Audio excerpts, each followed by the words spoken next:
Discuss करने वाले हैं मोस्ट इंपॉर्टेंट टॉपिक पे, जो कि है सैलरी। सभी यही चाहते हैं कि अच्छा सैलरी मिले, अच्छा जॉब मिले हमें। क्या क्या प्रोफाइल्स है, अगर हम एमएस ऑफिस कर लेते हैं, कंप्यूटर फंडामेंटल्स का अगर हमारे पास नॉलेज होता है, तो हमें किस किस प्रोफाइल में हमें जॉब मिल सकता है, या हमारे सैलरी पैकेज क्या होगा अगर हम गवर्नमेंटली जाते हैं या फिर प्राइवेटली जाते हैं, तो क्या हमारा करियर में ग्रोथ हो सकता है या नहीं हो सकता है। इसी तरीके से हम लोग एमएस ऑफिस के बारे में भी जानेंगे कि अगर हम एमएस ऑफिस के बारे में जानते हैं, हमारे पास नॉलेज है, तो क्या वो हमारे जॉब में, या अगर हम जॉब करने के लिए जा रहे हैं तो वो हमें क्या फायदे दे सकते हैं। तो चलिए स्टार्ट करते हैं आज का वीडियो।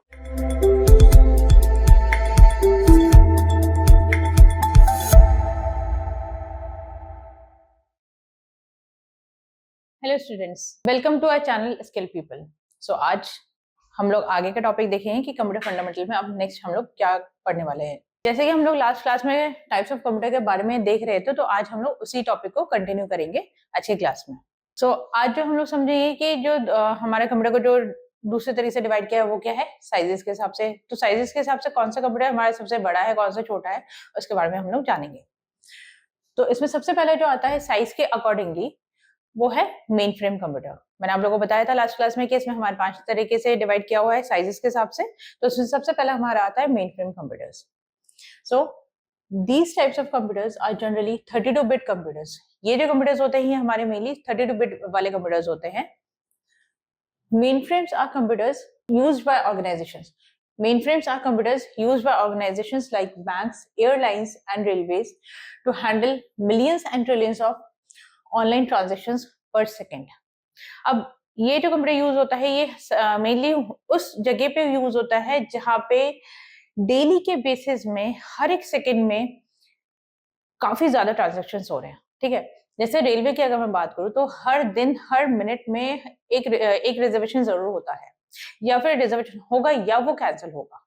ठीक है, तो इसका मतलब है कि वहां पे जो ट्रांजेक्शन जो हो रही हैं रेलवे में रिजर्वेशन के लिए, तो वो बहुत ज्यादा होता है, मिलियंस एंड ट्रिलियंस में होता है। तो मिलियंस एंड ट्रिलियंस में यहाँ पे ट्रांजेक्शन होती हैं। इस वजह से उस टाइप के केस में, उस टाइप की जगह के लिए सबसे बढ़िया जो कंप्यूटर है वो है हमारा main frame computer.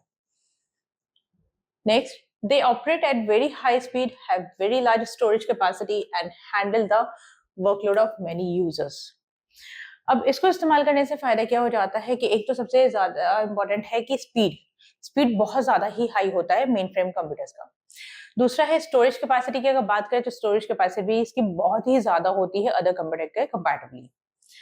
Next is ये जो वर्कलोड है, बहुत सारे यूजर्स का जो वर्कलोड है वो आसानी से हैंडल कर लेता है, जिस वजह से हमारा जो ये मेन फ्रेम कंप्यूटर है वो हमारे रेलवे जैसे जगह पे या एयरलाइंस के जगह पे यूज किया जाता है। तो एयरलाइंस वाले हैं, रेलवे वाले हैं, इनका यूज करते हैं। इसी तरीके से और भी ऑर्गेनाइजेशन है जिनको इस टाइप के ट्रांजेक्शन वगैरह करना होता है या काम करना होता है इस टाइप का, तो वो लोग यूज जरूर करते हैं। They are generally use in centralised databases.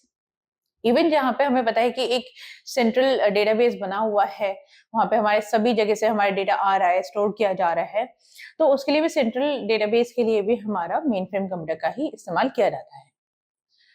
They are also use for as controlling nodes in wide area network. अब जैसे हमें पता है कि जो नोड्स है, नोड्स मतलब कंप्यूटर्स होते हैं। ठीक है, तो जो नोड्स है, नोड्स को भी अगर कंट्रोल करना है तो उसके लिए भी हमारा जो यूज हो रहा है वाइड एरिया नेटवर्क में, जिसे हम वैन बोलते हैं शॉर्ट में, तो उसके लिए भी हमारे मेन फ्रेम कंप्यूटर्स का ही इस्तेमाल किया गया है। तो जैसे इसके एग्जाम्पल कौन से, DEC, ICL, IBM 3000 series, IBM 3000 वाले जितने भी सीरीज के हैं वो सारे हमारे कंप्यूटर्स क्या है, मेन फ्रेम कंप्यूटर्स है। अब इसके इंपॉर्टेंट फीचर्स क्या है भाई, जब मेन फ्रेम कंप्यूटर यूज हो रहा है तो इसके अपने खुद के फीचर्स भी होंगे कुछ। तो इसके फीचर्स क्या है, बिग इन साइज में बहुत ज्यादा बड़ा होता है।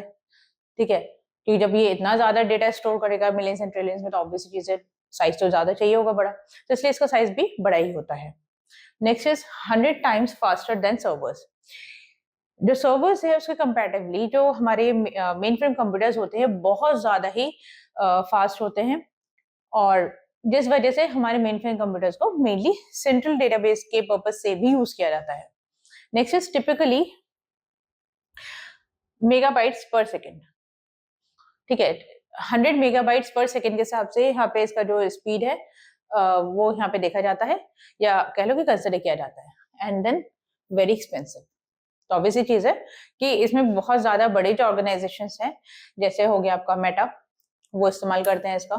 ठीक है, या जहाँ पे हमारे मेनली लाइक क्लाउड्स हम लोग जो लेते हैं, हम बोलते हैं क्लाउड में हमने डेटा स्टोर किया है, तो जो क्लाउड में स्टोर हो रहा है वो कहीं ना कहीं तो स्टोर हो रहा होगा ना किसी कंप्यूटर में, तो वहाँ पे भी हमारे मेन फ्रेम कंप्यूटर्स का ही इस्तेमाल किया जाता है।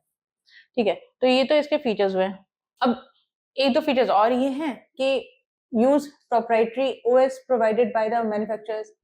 अब इसमें जो ऑपरेटिंग सिस्टम जो यूज होता है वो प्रोप्राइटरी वाला ऑपरेटिंग सिस्टम यहाँ पे यूज किया जाता है जो मैन्युफैक्चरर्स ने यहाँ पे दिए हुए हैं। Inbuilt hardware, software and firmware security features.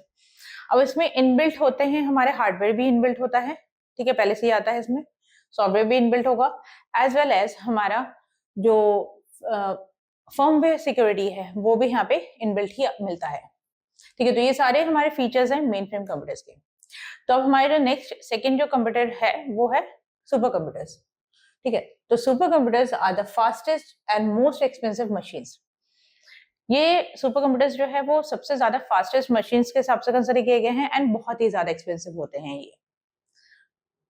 They are used for carrying out complex, fast and time intensive calculations for scientific and engineering applications.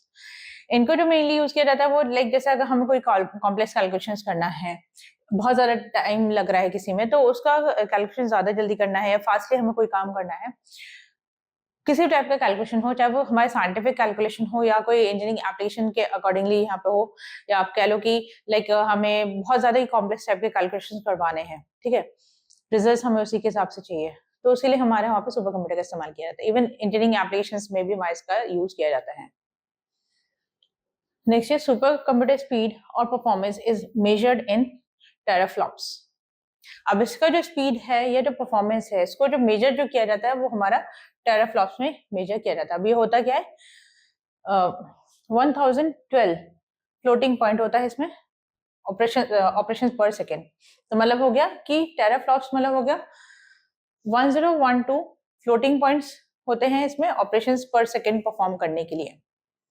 This is the fastest, ये सबसे ज्यादा फास्ट है, मतलब ये मेन फ्रेम से भी ज्यादा fast हो गया।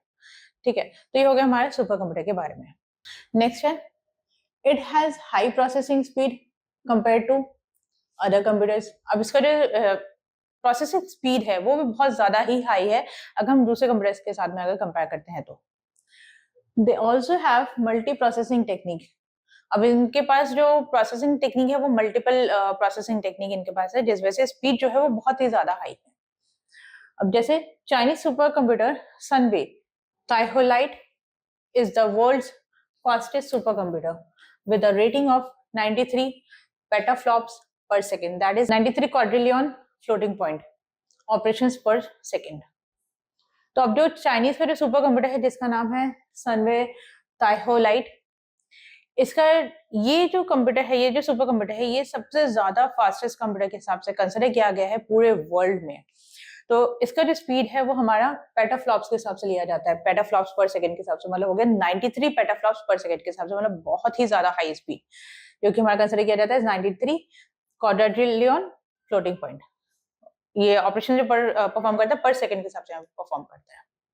Next is one of the ways in which super computers are built is by interconnecting hundreds of micro processors.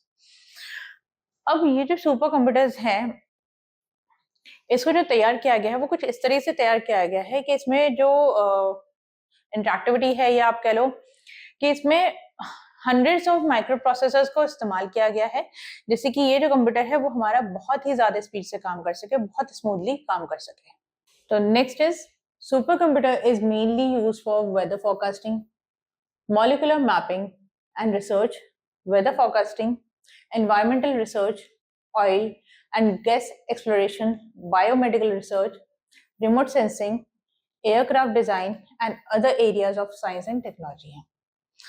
तो सुपर कंप्यूटर्स जो हमारे यूज होते हैं वो मेनली हमारे यहाँ पे यूज होते हैं वेदर फोरकास्टिंग के लिए। आपने देखा होगा बहुत जैसे मूवीज वगैरह में देखा होगा कि जैसे दिखा देते वेदर का पूरा फोरकास्टिंग कर रहे हैं, बहुत ज्यादा बड़ा कंप्यूटर लगा हुआ है ना, तो उस जगह पे हमारा यूज होता है वेदर फोरकास्टिंग करने के लिए, मॉलिक्यूलर मैपिंग करने के लिए, रिसर्च करने के लिए, इवन वेदर फोरकास्टिंग के साथ साथ हमारे जैसे एनवायरमेंटल रिसर्च अगर करना है उस टाइम पे, या गैस एक्सप्लोरेशन है, या आइदर एयरक्राफ्ट को डिजाइन करना है उसके लिए इस्तेमाल होता है, रिमोट सेंसिंग के लिए इस्तेमाल किया जाता है।